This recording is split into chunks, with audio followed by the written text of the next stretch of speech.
Bon, on va continuer la pub sur Queneau quand même, hein. J'ai commencé tout à l'heure, on va continuer un petit peu avant de commencer. Cette pseudo-synthèse qui ne sera pas vraiment une synthèse, mais plutôt une proposition d'ouverture. Euh, je vous invite avec grand bonheur à venir, si vous le souhaitez, à la bibliothèque de l'Arsenal, où un fonds Queneau a été acquis par la BNF, qui est... tu mets celle de David, Ah oui, bien sûr, il y a ça, oui.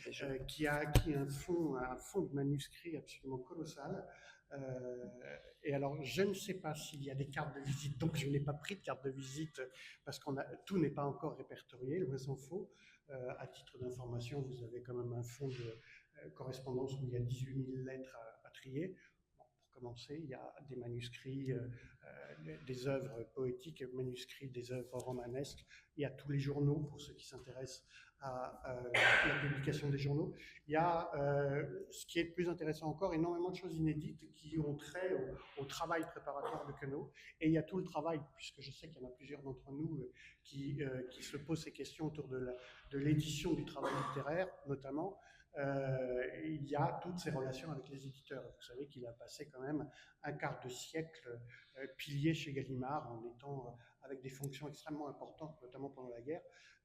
Donc voilà, je vous appâte là-dessus parce que on va essayer de faire un certain nombre de présentations pour que ce fonds vive.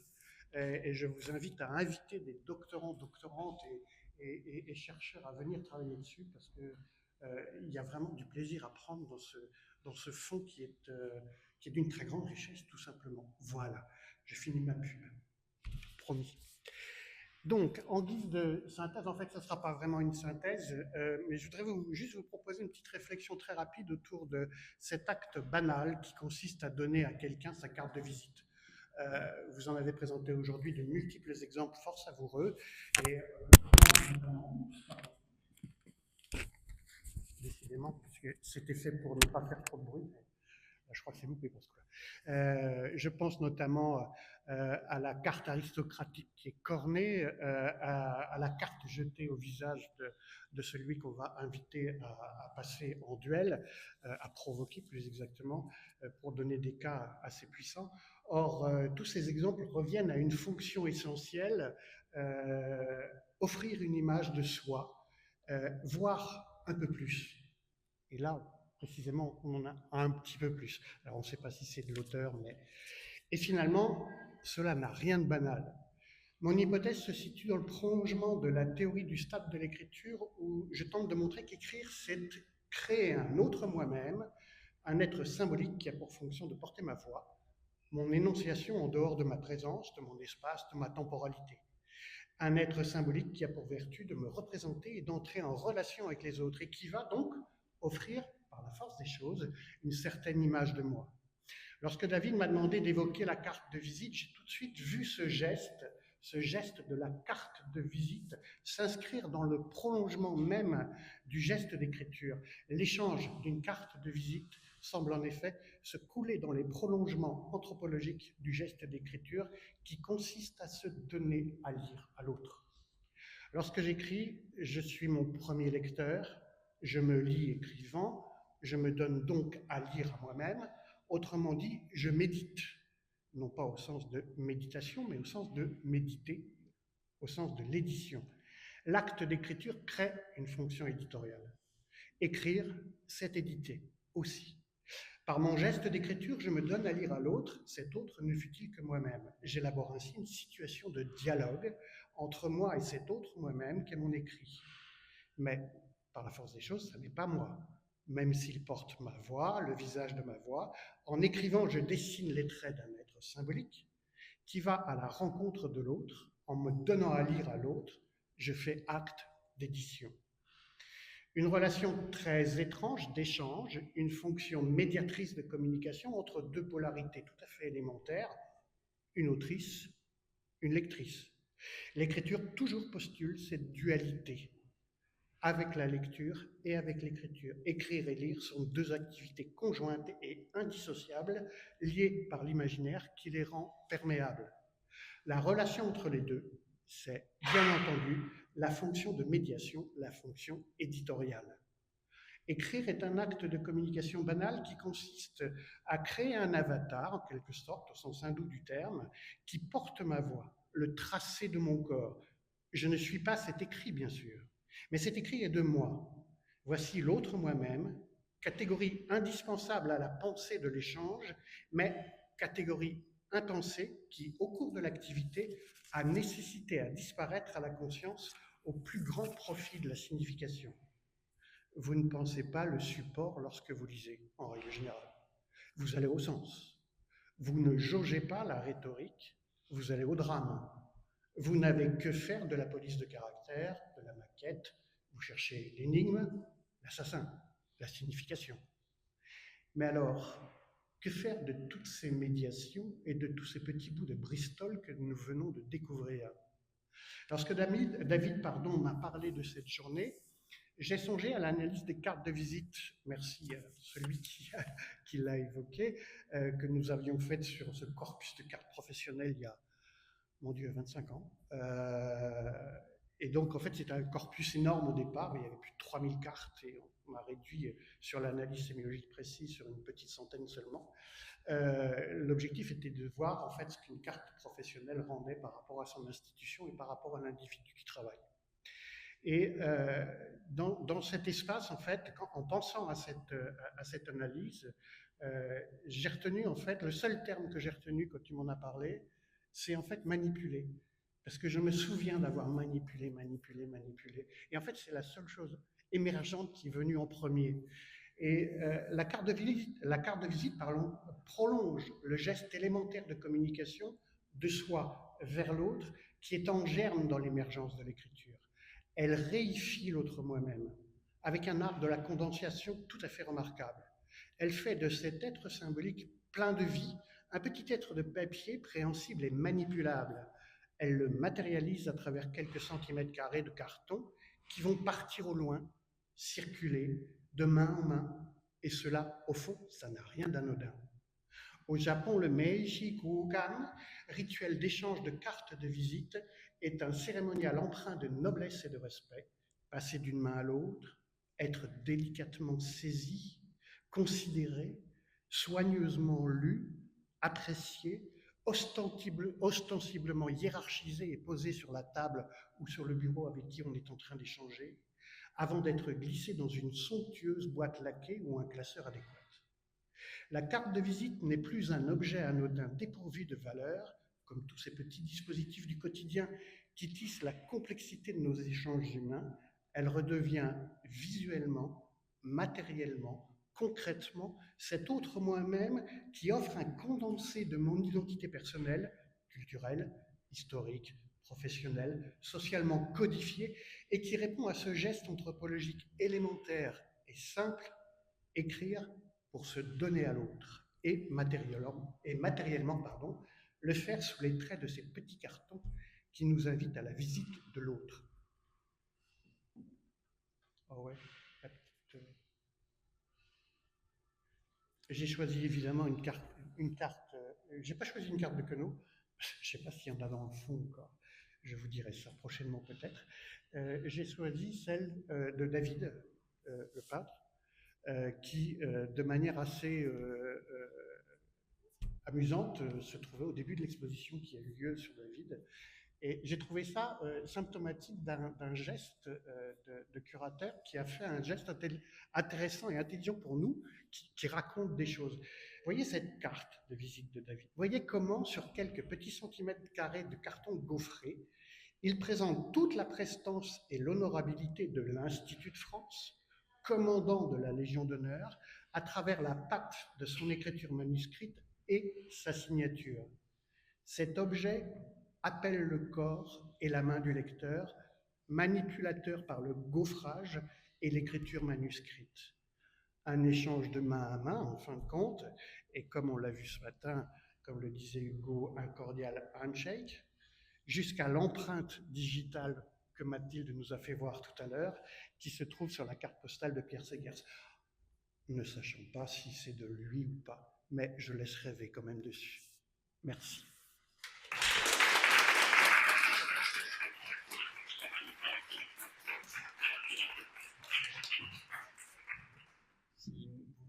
vous avez des réactions, éventuelles questions, on peut prendre quelques minutes. Voilà, si vous souhaitez échanger, même si le propos a quelque chose d'englobant et de conclusif qui fait point final, n'hésitez pas à vous en fiche du point final, si vous avez envie de... Et l'exploser. Voilà. Sur la carte? Oui. Non, enfin, pas à ma connaissance. Il y en a peut-être une derrière. Il faudrait demander au musée. Je n'ai pas l'info. Pardon, non, t'inquiète, je n'ai pas l'info. Mais ça mérite d'être regardé. Oui, c'est intéressant de savoir à quelle période de sa carrière il oui. est. Voilà, je pense que déjà, en fait. Ça va pour lui. Oui, là, pour lui, ça va pas mal. Je pense qu'il y a un certain nombre de soucis qui sont réglés.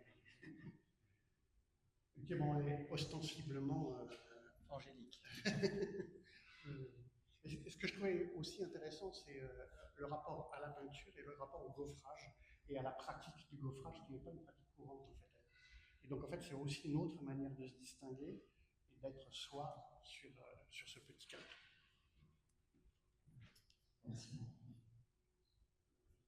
Peut-être que je peux du coup inviter Romain et Lucas à nous rejoindre pour vous remercier tout d'abord toutes et tous de vos contributions à cette journée, soit via les exposés que vous nous avez proposés, les cartes que vous nous avez montrées, soit pour les questions de la RSI et les dialogues qu'on a pu nouer. Je suis personnellement très très content d'avoir pu, avec mes deux camarades, mettre sur pied cette rencontre. Je me réjouis à l'avance du numéro de la revue qu'on va pouvoir en tirer, le numéro d'anthologie, nos documentaires. J'espère que nos hôtes et nos hôtesses nous ont suffisamment appréciés pour nous réouvrir leurs portes l'année prochaine, parce qu'on est plutôt pas mal ici dans la salle. Donc on va essayer de contractualiser ça sur les 20 prochaines années, ce serait pas mal. Et je vous laisse peut-être vous deux conclure par ce que vous voulez. Et j'ai une petite, évidemment, ce que je propose, c'est qu'on fasse pour clôturer le tout et rêver à nos rencontres à venir, dépouiller le contenu du petit panier, parce que j'y ai jeté un coup d'œil comme vous sûrement, j'ai dit des choses assez rigolotes. Je n'ai pas grand-chose à ajouter, sinon déjà vous remercier tous d'être venus et d'avoir contribué aux 20 années contractuelles que David envisage pour ce lieu, puisque en effet c'est peut-être de ces petits papiers que l'on parle ici le salut des 20 prochaines années. Donc merci aussi d'avoir participé activement à tout ça, et puis à tous les intervenants qu'on a contactés, qui se sont prêtés au jeu. Pas toujours évident de parler 5 minutes, uniquement 5 minutes. On nous a posé sur la question, est-ce que ce sera vraiment 5 minutes? Il y en a qui ont essayé de négocier habilement, qui pensaient jusqu'au dernier moment pouvoir s'en tirer, jusqu'au premier coup de flash, que vous avez compris, le temps était donné. Et en remerciant encore une fois les délégations de ce très beau lieu qu'elle nous a confié aujourd'hui. Je vais dire à peu près la même chose, vous remercier d'avoir été là et dire que j'étais très content de contribuer à cet événement. Je remercie aussi Loïc qui a donné de sa personne toute la journée pour donner à voir les images et les interventions qui seront revisionnables sur un support ou un autre. Vous en saurez plus dans les suites de la journée. Et s'il y avait peut-être une incitation à vous donner d'acquérir l'anthologie qui devrait sortir cet été, je parle sous ton contrôle, David, c'est qu'il y aura au moins quelques interventions écrites supplémentaires par rapport à celles que vous avez entendues aujourd'hui, qui seront notamment, mais pas seulement, de gens qui n'ont pas pu être là pour des raisons matérielles. Donc voilà, il y aura encore plus à lire qu'il n'y a eu à entendre aujourd'hui sur les cartes de visite. Et encore merci à vous. Bon, on fait le dépouillement rapidement, c'est vraiment la toute fin. Alors, les objets fétiches, souvenirs d'écrivains, les cartes postales d'écrivains. Les écrivains vous parlent de leur santé. Alors, je vous jure que c'est pas une blague, Eric Valbec. Bon, je la réserve pour toi, tu peux l'emporter à la maison. Les carnets d'adresses, très très bien, oui, c'est super, les carnets d'adresses, quelle bonne idée, je ne sais pas qui a eu l'idée, mais bravo. Les répliques ou citations célèbres, les écrivains dans la publicité. Ça, on l'a un petit peu fait, enfin, le dossier publicité, là, je vous renvoie au numéro d'histoire littéraire d'il y a avec Myriam Boucharin. Ça remonte à 5-6 ans au moins. Pèlerinage littéraire. Quoi? Plaque Commémorative. Plaque commémorative, oui, ok, très bien. Le billet dans toutes les acceptions du mot. Ah. Ouais, qui veulent gagner de l'argent. Littérature et vélo. L'insulte et comment? Bon, le problème, c'est que la moitié du colloque sera consacrée à Léon Blum. Les affiches, les supports écrits, des charlatans, hein, pas mal. Les épitaphes, l'éternuement chez Marcel Proust et André Gide, les animaux domestiques des écrivains, le chien juste derrière, littérature et automobile, ex libris, ex dono, ex voto. Bien vu, Victor qui est le seul pour l'instant à avoir signé sa proposition. Le chat. Littérature et vélo, 2 fois. Au deuxième tour. Ouais. Produits dérivés de la littérature, ça je vois d'où ça vient à ma droite. J'en suis absolument certain. Ce que l'on trouve dans les livres. Alors, donc ce que l'on trouve, ça peut être n'importe quoi. Donc évidemment, des signets, des cartes de visite, mais aussi des choses beaucoup plus saugrenues, je crois. À mon avis, canular et facétie. Bien. Pastiche et parodie. Vous ne trouvez pas que c'est la même écriture, là? Non? Oui, hein? Ok. Vraiment? Est-ce que je lis vraiment ce qui est écrit? Non. Je lis pas ça. Non. Est-ce qu'on censure? Bah non, la personne assumera. Moulure de pénis d'écrivain. Bon. Album Mariani et Félix Potin. Oui, je sais qui ça. Ok. Escroc et faussaire littéraire. Les albums photos d'écrivains, ne pas confondre avec les portraits des naines. Très bien. Masque mortuaire d'écrivain et les cartes de vœux d'écrivain. Ça, c'est moi. Voilà, donc vous savez ce qui vous attend pour les prochaines années. Merci pour tout et à bientôt.